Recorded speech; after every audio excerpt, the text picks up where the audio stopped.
Internet! I'm Elliot the Purple-Haired Doofus, and welcome back to The Name of the Wind by Patrick Rothfuss. Today we're covering chapters 54, 55, and 56. So I hope you've read up to that point, because I don't want to ruin anything for it. Last video I teased a character for you. A character that was discussed far more in the book than it was in my video. Because I wanted to leave you on a cliffhanger, because that's just the kind of bastard I am. That character is named Ari. And Ari finds her way to visit Kvothe when he is practicing his lute in the trees in the courtyard at night. It's not explicitly said, but I believe Ari is a drifter.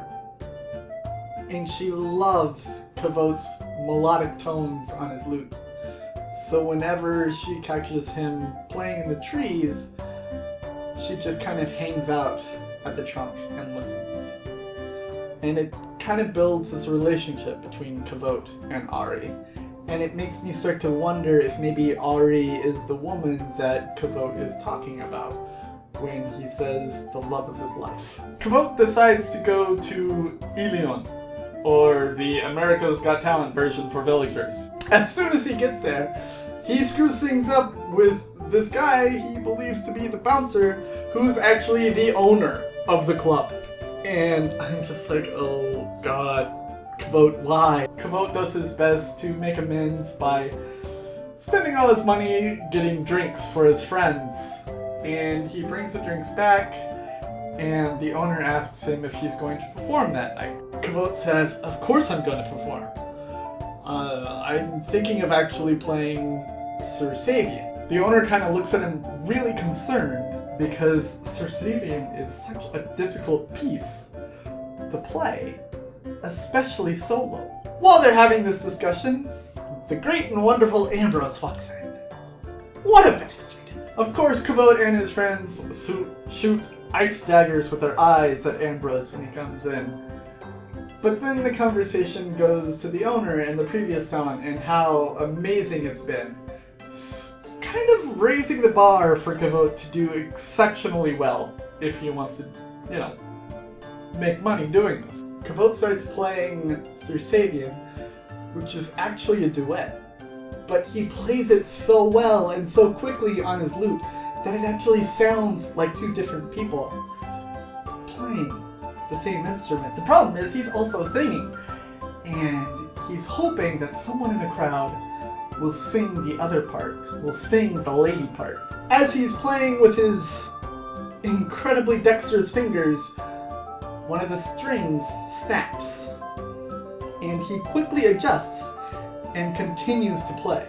Once it gets to the lady part of the song, he pauses, and he repeats the phrase, hoping that someone out there will chime in. And eventually, a woman does. And this woman has the most beautiful singing voice that Kvothe's ever heard. And I'm just thinking in my head, this has to be Ari, right? She's been underneath that tree all those nights. She knows the song. So this has to be Ari, right? The song finishes and the crowd is quiet. Really quiet. Disturbingly quiet.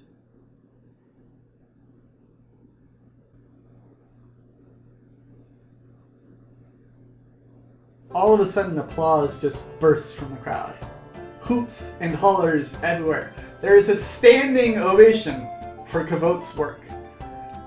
And the crowd is just overjoyed with what he gave them. The owner comes up to shake Kvothe's hand, and in the owner's hands are this metal known as the pipes, which are given to exceptional talents. And when you have the pipes, there are managers out there that want to sell you to other people, and it's all very, very kind of Hollywood, but high fantasy version of Hollywood. Of course, Kvothe goes out and buys another set of his drinks for his friends, and they end up drunk by the end of the night.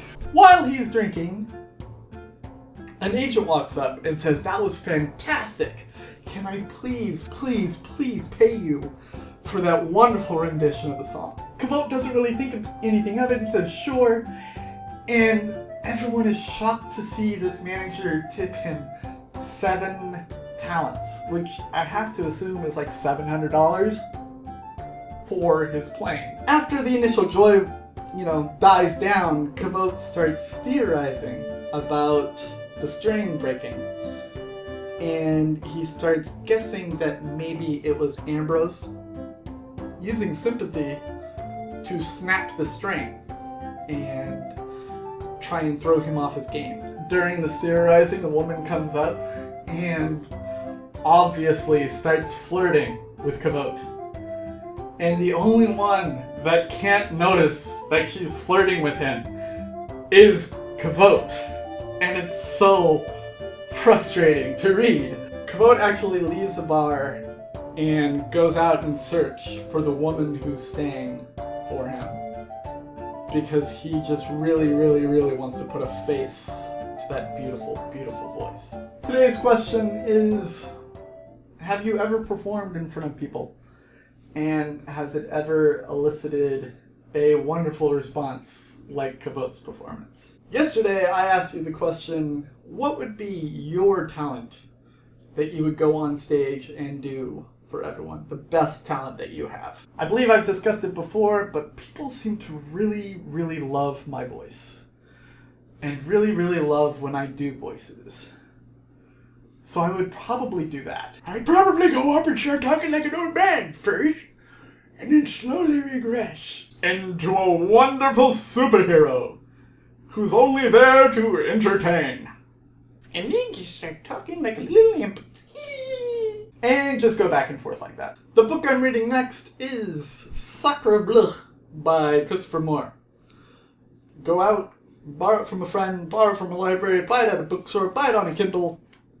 I don't care how you get it, as long as it's legal. I definitely suggest that you find a print version, because all of the print is in blue.